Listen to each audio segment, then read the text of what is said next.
In 1977, a limousine pulled up to a small church in Ohio.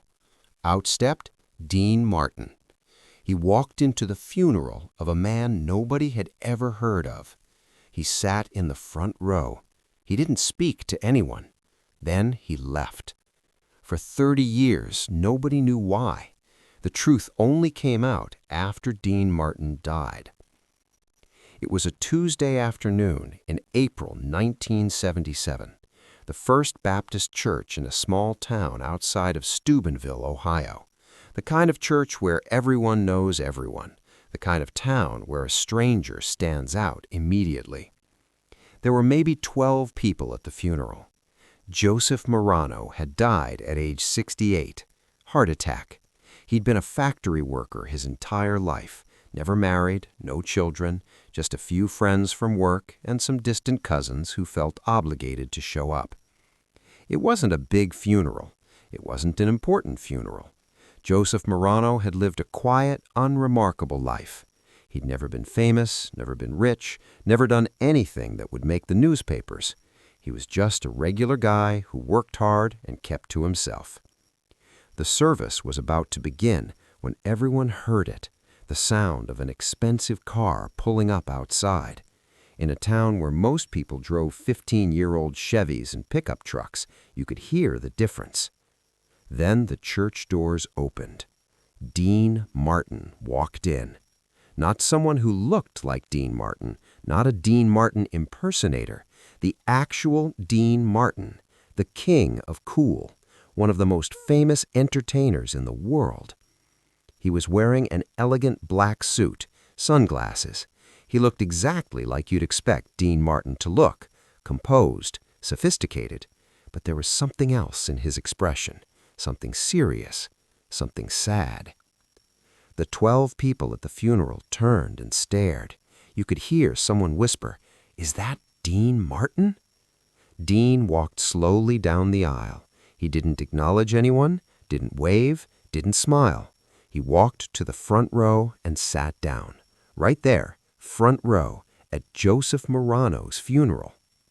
Joseph's cousin Maria was sitting 2 rows back. She leaned over to her husband and whispered, "What is Dean Martin doing here? How did Joey know Dean Martin?" Her husband shook his head. He had no idea. The pastor, Reverend James Walsh, was as confused as everyone else. He'd been preparing to give a simple service for a simple man.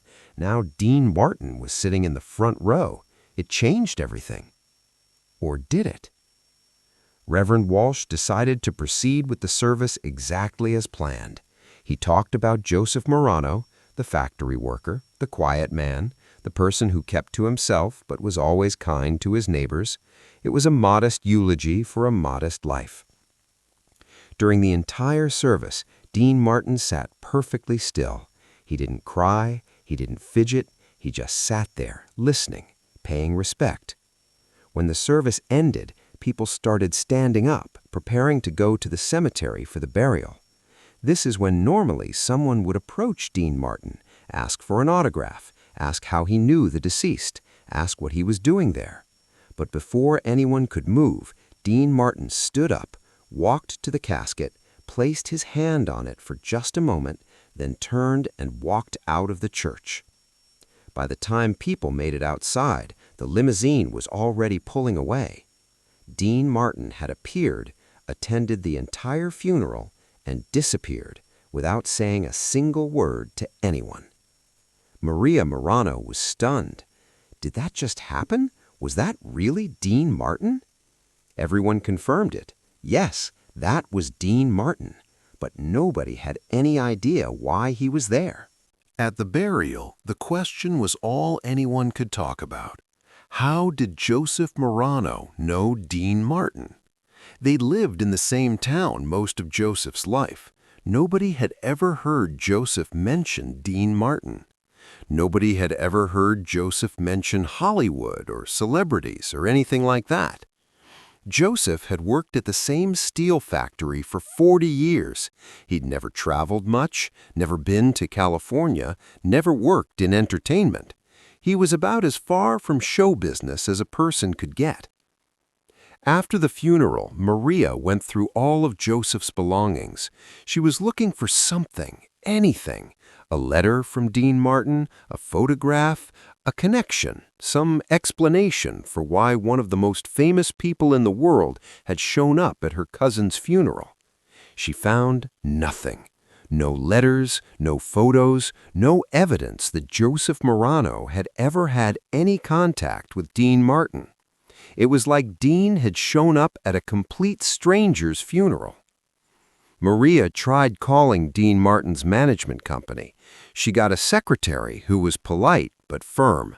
"Mr. Martin doesn't discuss his private life. I'm sorry." She tried writing a letter. It was never answered. The story became a legend in their small Ohio town. Remember when Dean Martin showed up at Joey Marano's funeral? People would bring it up at bars, at church, at family gatherings. Nobody could figure it out. Some people had theories. Maybe Joseph had saved Dean's life once. Maybe they'd met during the war. Maybe Joseph was actually Dean's biological father and nobody knew. The theories got wilder and wilder. But nobody had any proof. And as years went by, the mystery just deepened. In 1995, Dean Martin died. When Maria heard the news, she cried, not just because Dean had died, but because now she'd never know the answer. The mystery of why Dean Martin had attended her cousin's funeral would remain unsolved forever. 12 more years passed. Maria was now 73 years old. She'd long since stopped actively searching for answers. It was just one of those mysteries life sometimes presents, strange and unexplainable. Then, in 2007, something happened. A woman named Patricia Moore gave an interview to a small entertainment magazine. Patricia had been Dean Martin's personal assistant from 1975 to 1982. She was now retired and writing a book about her time working with Dean. In the interview, the reporter asked her, "What's the most surprising thing about Dean Martin that nobody knows?" Patricia thought for a moment, then said, "There was this funeral he attended in 1977 in Ohio. I arranged the whole thing. Dean made me promise never to tell anyone about it while he was alive. He's been gone for 12 years now, so I think I can finally tell the story." The reporter leaned in. "Tell me." Patricia explained. In 1977, Dean got word that a man named Joseph Marano had died in Ohio. I have no idea how Dean found out. He had ways of keeping track of certain people. Anyway, Dean immediately told me to arrange transportation to Ohio. He wanted to attend the funeral. I asked him, "Who is Joseph Marano?" Dean said, "Someone I owe everything to." That's all he would say. We flew to Ohio. Dean insisted on driving from the airport to the church himself. He attended the funeral, paid his respects, and we left. On the drive back, I asked him again who Joseph Marano was. Dean was quiet for a long time. Then he told me the story. This is what Dean Martin told Patricia Moore in that car in 1977. It was 1944. Dean Martin wasn't Dean Martin yet. He was still Dino Crocetti. He was 27 years old. He'd been trying to make it as a singer for years. He'd had some small success in small clubs, but nothing that paid enough to live on. By late 1944, Dean was broke, completely broke. He'd been kicked out of his apartment for not paying rent. He was sleeping in his car when he could afford gas and on park benches when he couldn't. One particularly cold night in November, Dean was in Steubenville, Ohio, his hometown. He was walking down the street, trying to figure out where he could sleep that night, when a man stopped him. The man was middle-aged, wearing a factory worker's uniform. He looked at Dean and said, "You okay, kid? You look like you're in trouble." Dean, too proud to admit how bad things were, said, "I'm fine." The man studied him. "When's the last time you ate?" Dean couldn't remember. It had been at least 2 days. The man reached into his pocket and pulled out a $20 bill. In 1944, $20 was real money. That was groceries for a week. That was a cheap hotel room for several nights. "Here," the man said, handing Dean the money. "Get something to eat. Get a room for the night. You'll make it someday, kid. I can tell." Dean tried to refuse. "I can't take your money." "Yes, you can," the man said. "We've all been there. Someone helped me once when I needed it. Now I'm helping you. Someday, when you're doing better, you help someone else. That's how it works." Dean took the money. He was too desperate not to. He said, "Thank you. I'll pay you back. What's your name?" The man smiled. "Joseph Marano. But you don't need to pay me back. Just remember to help someone else when you can."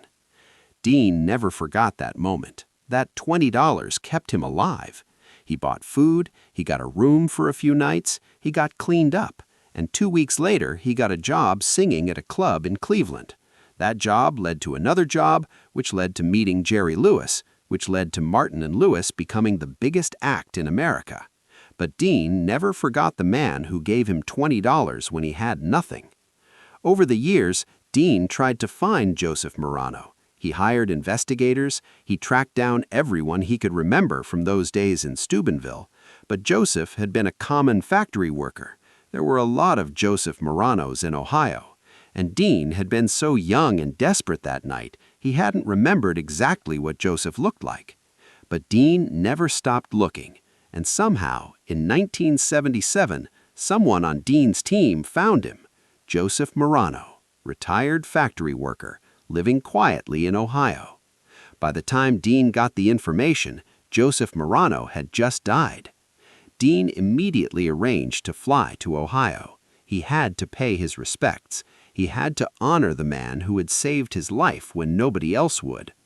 Patricia Moore, telling this story in the interview, said, "Dean made me promise never to tell anyone. He didn't want credit for being grateful. He didn't want people to think he was doing it for publicity. He just wanted to honor a debt that could never truly be repaid." When the interview was published, someone sent a copy to Maria Marano. She read it with tears streaming down her face. Finally, after 30 years, she understood. Her cousin Joseph, the quiet factory worker who never bragged about anything, had changed Dean Martin's life with $20 and a few kind words. And Dean Martin, the king of cool, had never forgotten. Maria tried to reach out to Patricia Moore. She wanted to thank her for finally solving the mystery. She wanted to know more. But Patricia had passed away just a few months after the interview was published. The story did eventually make it to larger publications. Entertainment Tonight ran a segment on it. The story started circulating online, and people were moved.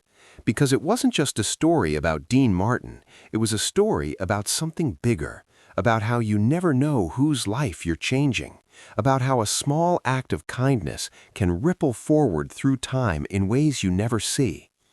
Joseph Marano gave $20 to a desperate young man in 1944. That young man became one of the most successful entertainers in the world. And 33 years later, when Joseph died, that entertainer flew across the country to sit in the front row at his funeral. Joseph never knew.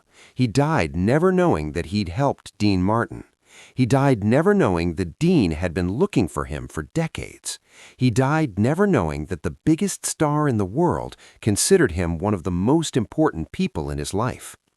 But Dean knew, and Dean honored it, privately, quietly, without fanfare.